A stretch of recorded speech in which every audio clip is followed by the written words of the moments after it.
I was stating that I'm a little bit concerned about the Phillies. I stated the fact that I have a legitimate concern about one of the Phillies' biggest stars, but I'm not spending the whole show talking about it. And in fairness, I need people to just kind of meet me somewhere in the middle.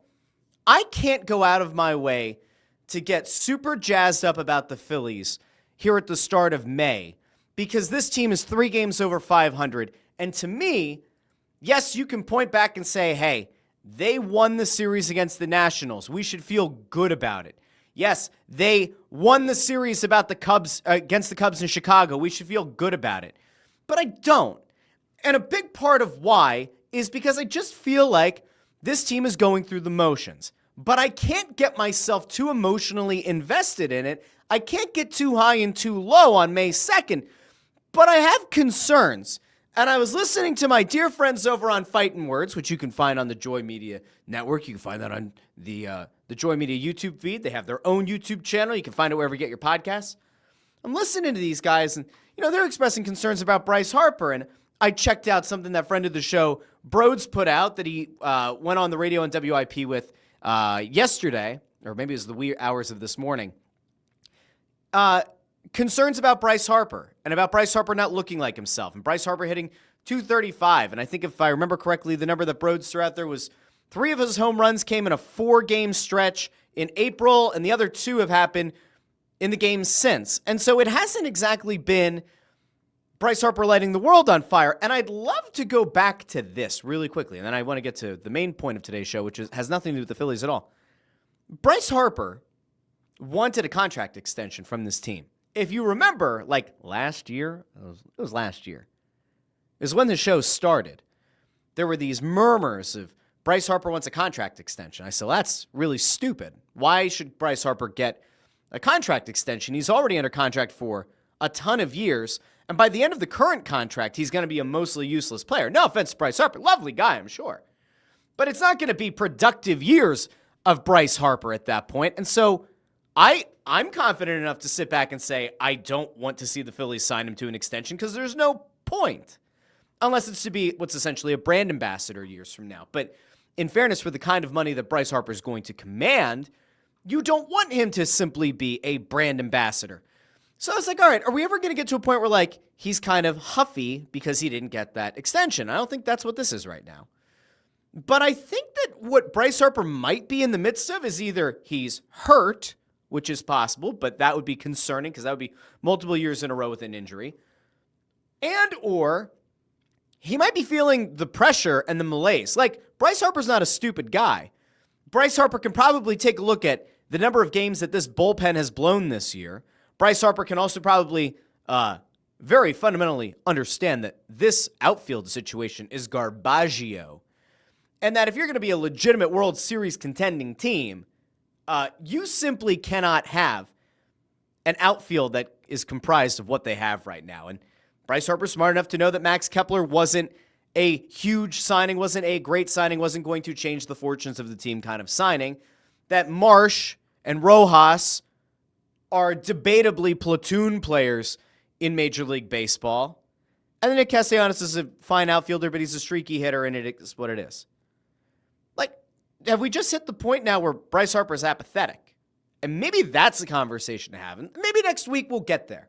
Like, maybe next week we'll dive a little bit more into it, because I don't want to be totally unfair here. And I know that a lot of people that tune into the show come here for reaction to Phillies, but like, I have to be honest with you.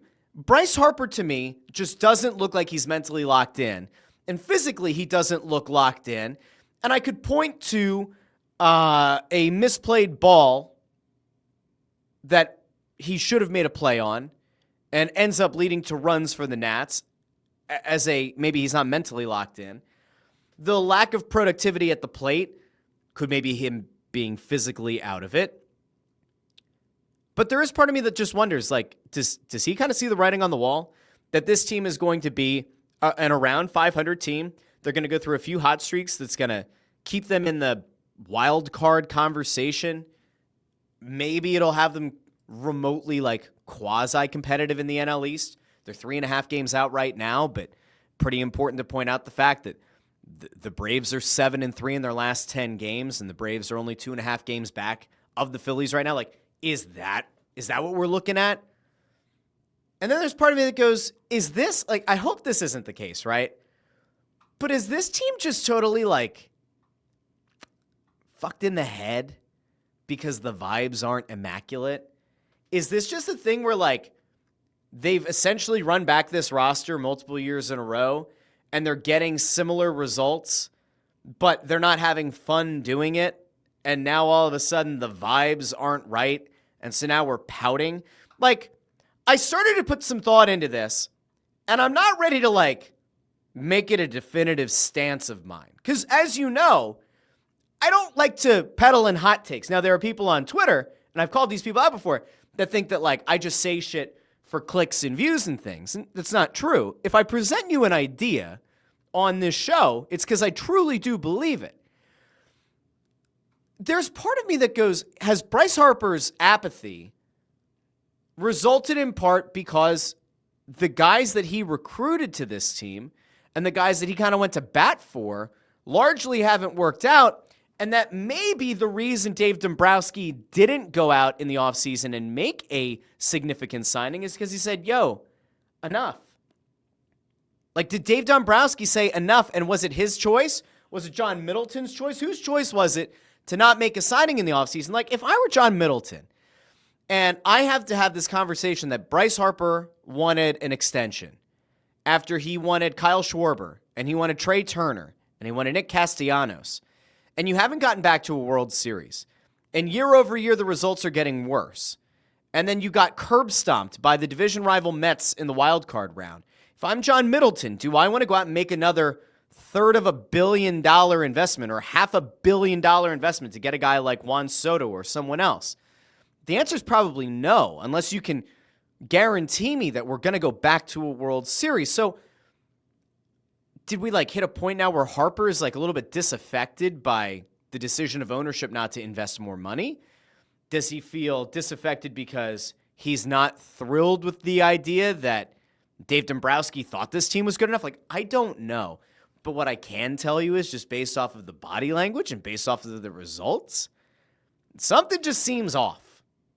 Now, I would encourage you to go listen to Fightin' Words, again, on the Joy Media YouTube channel or on their YouTube channel or wherever you get your podcasts, and listen to Bob and Ant and let them kind of be the ones who are going to break this stuff down in more depth, in more granular detail.